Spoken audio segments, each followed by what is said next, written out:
नचिकेता को मिला ज्ञान। बहुत ही सुंदर कथा। आश्रम का वातावरण हवन की सुगंध से भरा हुआ था। दूर दूर के ऋषि महात्माओं को यज्ञ में बुलाया गया था। चारों ओर वेद मंत्रोच्चारण की ध्वनि गूंज रही थी। बहुत पुरानी बात है, जब हमारे यहाँ वेदों का पठन पाठन होता था। ऋषि आश्रमों में रहकर शिष्यों को वेदों का ज्ञान देते थे। उन दिनों एक महर्षि थे, वालश्रवा। वे महान विद्वान और चरित्रवान थे। नचिकेता के पिता का नाम वालश्रवा था। एक बार महर्षि वालश्रवा ने विश्वजित यज्ञ किया और उन्होंने प्रतिज्ञा की कि इस यज्ञ में अपनी सारी संपत्ति दान कर दूंगा। कई दिनों तक यज्ञ चलता रहा। यज्ञ की संपत्ति पर महर्षि ने अपनी सारी गायों को यज्ञ करने वालों को दक्षिणा में दे दिया। दान देकर महर्षि बहुत संतुष्ट हुए। बालक नचिकेता के मन में गायों को दान में देना अच्छा नहीं लगा, क्योंकि वे गायें बूढ़ी और दुर्बल थी। ऐसी गायों को दान में देने से कोई लाभ नहीं होगा। उसने सोचा, पिताजी जरूर भूल कर रहे हैं। पुत्र होने के नाते मुझे इस भूल को उनको बारे में बताना चाहिए। नचिकेता पिता के पास गया और बोला, पिताजी, आपने जिन वृद्ध और दुर्बल गायों को दान में दिया है, उनकी अवस्था ऐसी नहीं थी कि ये दूसरों को दी जाए। महर्षि बोले, मैंने प्रतिज्ञा की थी कि मैं अपनी सारी संपत्ति दान कर दूंगा। गायें भी तो मेरी संपत्ति थी। अगर मैं दान ना करता तो मेरा यज्ञ अधूरा रह जाता। नचिकेता ने कहा, मेरे विचार से दान में वही वस्तु देनी चाहिए जो उपयोगी हो तथा दूसरों के काम आ सके। फिर मैं तो आपका पुत्र हूँ, बताइए आप मुझे कैसे देंगे? महर्षि ने नचिकेता की बात का कोई उत्तर नहीं दिया, परंतु नचिकेता ने बार बार वही प्रश्न दोहराया। महर्षि को क्रोध आ गया। वे झल्लाकर बोले, जा, मैं तुझे यमराज को दान देता हूँ। नचिकेता आज्ञाकारी बालक था। उसने निश्चय किया कि मुझे यमराज के पास जाकर अपने पिता के वचन को सत्य करना है। अगर मैं ऐसा नहीं करूँगा तो भविष्य में मेरे पिताजी का सम्मान नहीं होगा। नचिकेता ने अपने पिता से कहा, मैं यमराज के पास जा रहा हूँ, अनुमति दीजिए। महर्षि असमंजस में पड़ गए।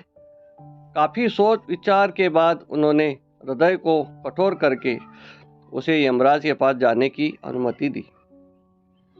नचिकेता यमलोक पहुंच गया, परंतु यमराज वहां नहीं थे। यमराज के दूतों ने देखा कि नचिकेता का जीवन काल अभी पूरा नहीं हुआ है, इसलिए उसकी ओर किसी ने ध्यान नहीं दिया। लेकिन नचिकेता 3 दिन तक यमलोक के द्वार पर बैठा रहा। चौथे दिन जब यमराज ने बालक नचिकेता को देखा तो उन्होंने उसका परिचय पूछा। नचिकेता ने निर्भीक होकर विनम्रता से अपना परिचय दिया और यह भी बताया कि वह अपने पिताजी की आज्ञा से वहां आया है। यमराज ने सोचा कि यह पितृ भक्त बालक मेरे यहाँ अतिथि है। मैंने और मेरे दूतों ने घर आए हुए इस अतिथि का सत्कार नहीं किया। उन्होंने नचिकेता से कहा, हे ऋषि कुमार, तुम मेरे द्वार पर 3 दिनों तक भूखे प्यासे पड़े रहे। मुझसे 3 वर मांग लो। नचिकेता ने यमराज को प्रणाम करके कहा, अगर आप मुझे वरदान देना चाहते हैं तो पहला वरदान दीजिए कि मेरे वापस जाने पर मेरे पिता मुझे पहचान ले और उनका क्रोध शांत हो जाए। यमराज ने कहा, तथास्तु। अब दूसरा वर मांगो। नचिकेता ने सोचा, पृथ्वी पर बहुत दुख है, दुख दूर करने का उपाय क्या हो सकता है? इसलिए नचिकेता ने यमराज से दूसरा वरदान मांगा, स्वर्ग मिले किस रीति से मुझको दो यह ज्ञान, मानव के सुख के लिए मांगू यह वरदान। यमराज ने बड़े परिश्रम से वह विद्या नचिकेता को सिखाई।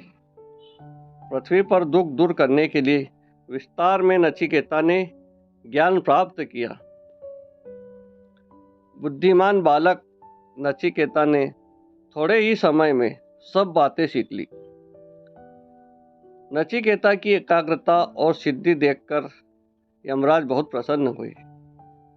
उन्हें नचिकेता को तीसरा वरदान मांगने को कहा। नचिकेता ने कहा, मृत्यु क्यों होती है?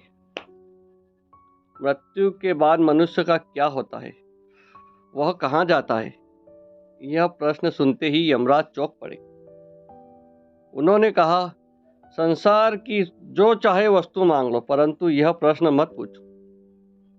किंतु नचिकेता ने कहा, आपने वरदान देने के लिए कहा, अतः आप मुझसे इस रहस्य को अवश्य बताएं। नचिकेता की दृढ़ता और लगन को देखकर यमराज को झुकना पड़ा। उन्होंने नचिकेता को बताया कि मृत्यु क्या है, उसका असली रूप क्या है।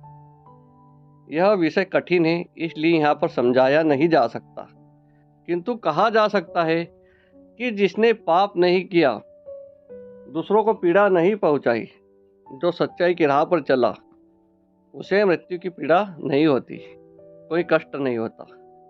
इस प्रकार नचिकेता ने छोटी उम्र में ही अपनी पितृभक्ति, दृढ़ता और सच्चाई के बल पर ऐसे ज्ञान को प्राप्त कर लिया जो आज तक बड़े बड़े पंडित, ज्ञानी और विद्वान भी नहीं जान सके। सही है, बहुत सही। अगर आपको यह कथा अच्छी लगी हो तो चैनल को लाइक, शेयर और सब्सक्राइब जरूर करें। बहुत बहुत धन्यवाद।